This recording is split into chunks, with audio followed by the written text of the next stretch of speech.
While Donald Trump was launching his trade war with China, while politicians on both sides were talking tough about bringing jobs back to America, while the media was focused on tariff announcements and trade negotiations, something else was happening, something that barely made the headlines.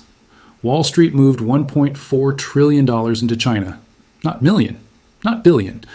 $1.4 trillion during the height of the trade war. And if you think that was a mistake, if you think they got caught off guard by the politics, you're missing the biggest wealth transfer happening right in front of us. Hey, this is Money Aftermath, and today we're going to break down exactly what's happening to American economic power and why the next 5 to 10 years are going to look completely different from anything we've experienced before. If you want to understand where your money is actually safe and what's really happening behind the political theater, make sure you hit that subscribe button right now, because this channel is dedicated to showing you the real financial patterns that the mainstream media won't talk about. And trust me, by the end of this video, you'll see the entire global economy in a completely different light. So let's start with the number that should shock everyone. $1.4 trillion. That's how much U.S. portfolio investment flowed into China between 2018 and 2020. The peak year? 2020, the absolute height of the trade war.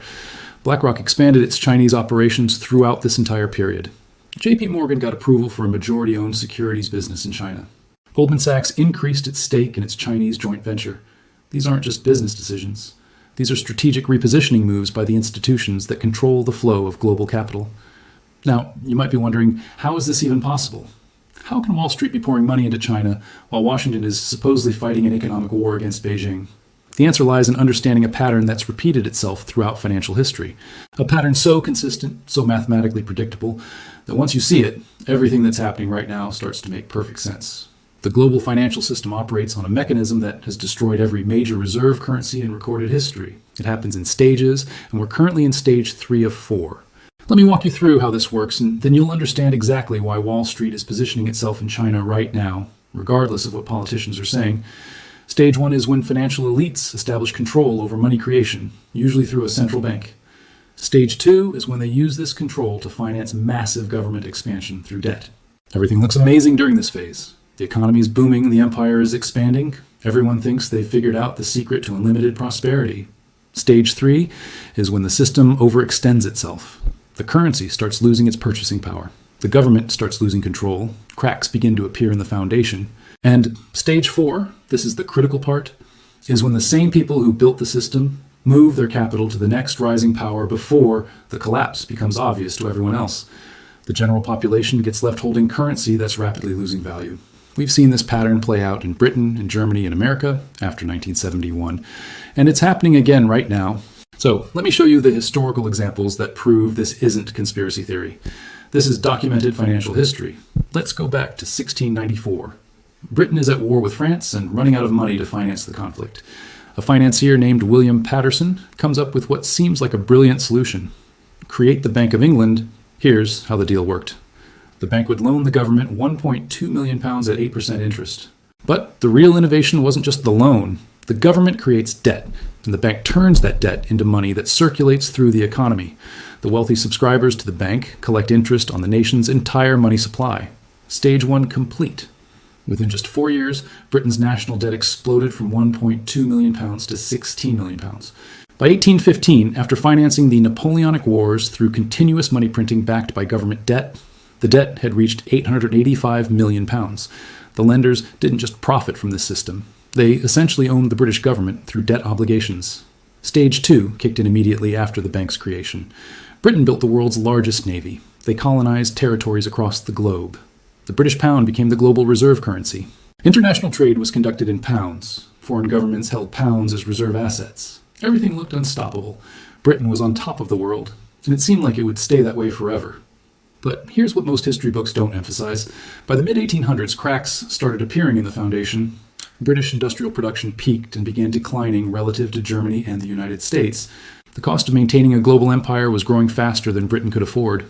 The debt started climbing again, but this time without the same level of economic growth to support it. And this is where the pattern gets really interesting. The same financial institutions that built the British system started moving their capital to America. British money poured into American railroads. British capital financed American steel production. British investors funded American industrial expansion. The Rothschild family, one of the most powerful banking dynasties in Europe, began financing American growth. By the time Britain officially abandoned the gold standard in 1931, by the time the pound collapsed as the world's reserve currency, the architects of the system had already rebuilt the exact same mechanism in New York. They had moved their money before the collapse became obvious to everyone else. Stage 4 executed perfectly. Now let's look at the second example, because this one shows how quickly things can deteriorate when monetary discipline is lost. Germany after World War I. The Treaty of Versailles imposed 132 billion gold marks in reparations on Germany. Massive debt owed to the Allied powers. The Weimar government faced a choice. They could raise taxes to pay these reparations, which would be politically unpopular and economically painful, or they could print money. They chose the printing press. The Reichsbank, Germany's central bank, started monetizing government debt. They paid striking workers with printed money. They funded social programs with printed money. They kept the political coalition together with printed money. When France and Belgium occupied the Ruhr industrial region in January 1923 to seize coal and force reparation payments, Germany's response was to pay Ruhr workers to strike and pay them with freshly printed currency. The money supply went absolutely insane. In May 1923, there were 8.6 billion marks in circulation. By June, 17 billion. By August, 669 billion. By November, 400 quintillion marks. That's a 4 followed by 20 zeros. By November 1923, $1 US could buy 4.2 trillion German marks. Workers were getting paid twice a day because their morning wages would be worthless by afternoon. People needed wheelbarrows full of cash just to buy basic groceries. Prices were rising during working hours. The German middle class was completely wiped out. Life savings evaporated overnight. And here's the part that doesn't get enough attention in standard economic textbooks. This wasn't just accidental policy failure or incompetence. Rudolf Havenstein, the Reichsbank president, was deliberately buying foreign currency with marks at any price, regardless of how much it was fueling inflation. The government claimed this was necessary to pay the reparations. British and French economic advisors at the time said it looked like deliberate currency destruction. Later, historical records confirmed their suspicions. The hyperinflation served certain purposes. It eliminated domestic war debts. It destroyed the politically inconvenient middle class, who might have demanded fiscal responsibility.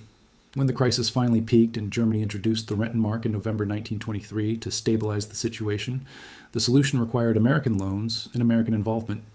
The Dawes Plan of 1924 brought Wall Street banks directly into Germany to restructure the entire financial system. U.S. capital flooded into Germany through the late 1920s. American banks and corporations gained massive exposure to the German economy. Then, when that system collapsed in the early 1930s, creating the economic conditions that helped bring the Nazis to power, those same American financial institutions had already repositioned themselves for the next phase of global development. Same pattern, different century. Central bank monetizes government debt. System expands through inflation. Currency collapses. Foreign capital comes in to restructure during the crisis and then exits before the political disaster fully unfolds. Now, let's talk about the third example, the one that created the system we're living under right now. July 1944, Bretton Woods, New Hampshire. Representatives from 44 nations gathered to create a new global monetary order after World War II. The agreement they reached pegged the US dollar to gold at $35 per ounce. Every other currency would peg to the dollar. Foreign central banks could redeem their dollars for physical gold at that fixed rate. The dollar became the global reserve currency, backed by the largest gold reserves in history, stored at Fort Knox. For about 2 decades, the system worked beautifully. Europe and Japan rebuilt their economies. The dollar circulated globally as the preferred medium for international trade. American economic dominance was total and seemed unshakable. But then the United States started using its ability to print the world's reserve currency to finance the Vietnam War, the Great Society social programs, and the Cold War military buildup, all without significantly raising taxes to pay for these expenditures. The Federal Reserve expanded the money supply to keep the system functioning. Interest rates were kept low, the economy kept growing, but dollars were flooding into foreign central banks as America ran increasingly large trade deficits. By 1971, there were far more dollars circulating around the world than the United States had gold to back them up. France figured out what was happening. Under President Charles de Gaulle, they started demanding gold in exchange for their dollar holdings. Other countries started getting nervous and doing the same thing. In August 1971, President Georges Pompidou sent a French battleship to New York to collect French gold reserves. Switzerland left the Bretton Woods system on August 9th. On August 11th, Britain requested $3 billion worth of gold be moved from Fort Knox to New York. Paul Volcker, who was then Undersecretary of the Treasury, said later that when Britain, the country that had partnered with the U.S. to create the system, and had fought to defend their own currency's reserve status in previous decades, started demanding gold for dollars, everyone in financial circles knew the game was over. By August 15th, only about 10,000 metric tons of gold remained in U.S. reserves, and the redemption requests were accelerating.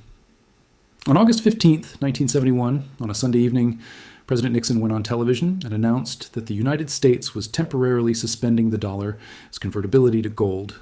The gold window closed. That temporary measure is still in effect today, over 50 years later. The Bretton Woods system collapsed completely. By March 1973, the world had moved to floating exchange rates. The dollar became a pure fiat currency, backed by nothing except government promise, U.S. military power, and the requirement that global oil transactions be conducted in dollars. Since that day, the dollar has lost over 98% of its value when measured against gold. In 1971, gold was $35 per ounce. Today, it trades above $2,600 per ounce. Same pattern repeating again. System overextension, loss of monetary discipline, currency debasement.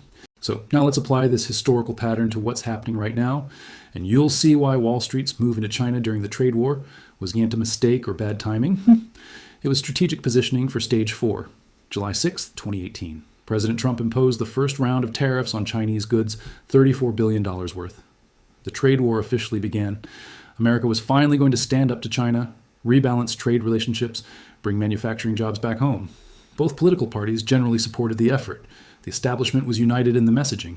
But July 6, 2018 is significant for another reason that got much less media attention. It was exactly 1 month after June 1st, 2018, the day that MSCI, the company that controls major global investment indices, officially started including Chinese A-shares in its emerging markets index. Now, think carefully about what this means for capital flows. When MSCI includes a market in its indices, institutional investors who track those indices are essentially required to put money into that market. We're talking about pension funds, sovereign wealth funds, university endowments, insurance companies, trillions of dollars that simply follow the index allocations. China's weight in the MSCI Emerging Markets Index went from essentially 0 to 43% by October 2020. During the same period, 2018 through 2020, while politicians were giving speeches about getting tough on China, U.S. portfolio investment in China hit $1.4 trillion. The peak year was 2020, when the trade war rhetoric was at its hottest. BlackRock expanded its Chinese operations throughout this entire period. J.P. Morgan got regulatory approval for a majority-owned securities business in China. Goldman Sachs increased its ownership stake in its Chinese joint venture. These aren't accidents or coincidences. These are the same institutional structures that moved capital from Britain to America in the 1800s, that moved capital into Weimar Germany in the 1920s, that repositioned before the Bretton Woods collapse. And they're executing Stage 4 right now. Let's check the boxes against our historical pattern. U.S. national debt is currently over $36 trillion. The debt-to-GDP ratio is approximately 98%. The Federal Reserve's balance sheet was under $1 trillion in 2008. It exploded to $9 trillion during the COVID crisis. It's still above $7 trillion today. Same mechanism we've seen throughout history. Central bank monetizes government debt. Government spends far beyond what tax revenues can cover. Currency supply expands way beyond the economy's productive capacity. And the financial institutions that operate within this system start moving capital to the next power center. Stage 1, the Federal Reserve was established in 1913, creating a monopoly on money creation. Stage 2, decades of debt monetization, financing wars, social programs, and maintaining global military presence. Stage 3, system is overextended with debt at 98% of GDP and ongoing currency debasement through money printing. Stage 4, financial institutions are moving capital to China while Washington performs political theater about standing up to Beijing. We are in Stage 4 right now. The pattern doesn't care about your political preferences. It doesn't care whether you believe in American exceptionalism or think that technology will save us. It doesn't care about modern monetary theory or any other intellectual framework designed to explain why this time is different. This time is not different. The mechanism is mathematical and historical. Here's what most people are missing. The trade war was political theater. It was designed to look like resistance while the actual financial integration accelerated behind the scenes. You cannot fight China with tariffs while your largest financial institutions are moving record amounts of capital into Chinese markets. You cannot reshore manufacturing while the index providers who control institutional capital allocation are increasing China's weight in global investment portfolios. You cannot maintain dollar hegemony while running trillion-dollar deficits financed by central bank money printing. The contradiction isn't an accident, It's the mechanism operating exactly as it has throughout history.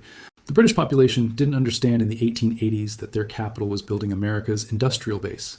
The German population didn't understand in 1929 that the hyperinflation cycle had been facilitated by international banking structures. The American population doesn't understand now that Wall Street is building China's financial infrastructure, while Washington performs resistance. But the pattern doesn't require your understanding to execute. It simply moves forward based on mathematical incentives and historical precedent. So, what do you do with this information? First, you understand that the repositioning is already in motion. By the time this becomes obvious to mainstream media and the general public, the major moves will already be complete. You understand that the current system, the dollar is the world's reserve currency, American financial dominance, the post-Bretton Woods order, is not permanent. It's stage 3 of a 4-stage pattern, and stage 4 is executing right now. You need to position yourself accordingly. Holding assets denominated purely in a currency that is being systematically debased is a choice to participate in the wealth transfer mechanism. The inflation we're experiencing isn't temporary. It's not transitory. It's not the result of supply chain disruptions or pandemic effects. It's the predictable outcome of monetary expansion disconnected from productive economic growth. When financial authorities tell you not to worry, that this time's different, that modern financial engineering has solved the problems that destroyed previous monetary systems, they are either unaware of the historical pattern or they're complicit in its execution. The mechanism is accelerating. The debt cannot be repaid through taxation without destroying the economy. The currency will continue to lose purchasing power. The financial elite have already positioned themselves for the transition. The only question is whether you can see the pattern clearly enough to recognize it happening in real time and make decisions that account for the inevitable outcome. This isn't prediction or speculation. This is pattern recognition based on documented financial history. The same mechanism that moved British capital to America in the 19th century, the same mechanism that moved American capital into Weimar Germany before its collapse, the same mechanism that repositioned capital as Bretton Woods failed, is moving capital into China right now. While politicians argue about tariff rates, while think tanks debate decoupling strategies, while the media obsesses over trade war headlines, Wall Street has already decided. $1.4 trillion has already moved during the trade war alone, and the pattern, which has never failed to complete itself throughout recorded history, is 3/4 of the way through its execution. If you found this analysis valuable, if you want to understand what happens next and how to position yourself for the massive changes coming in the global financial system, make sure you subscribe to Money Aftermath right now. Hit that notification bell so you don't miss our upcoming videos on how to protect your wealth during monetary transitions. Drop a comment below and let me know what you think about Wall Street's positioning in China. Do you see the pattern, or do you think this time really is different? Share this video with anyone who needs to understand what's really happening behind the political theater. The transition from American to Chinese financial dominance is already underway. The population will end up holding depreciating currency, while the architects of the system have already moved their wealth to the next power center. That is the pattern. That is the mechanism. And that is what's happening right now while everyone watches the political show and misses the systematic wealth transfer occurring in the background. The next 5 to 10 years are going to look completely different from the past 30 years. The debt cannot be sustained. The currency debasement will continue. The financial institutions are already positioned. Understanding this pattern is your opportunity to see what's happening while it's still in progress, rather than only understanding it after the collapse is complete. Thanks for watching Money Aftermath. I'll see you in the next one.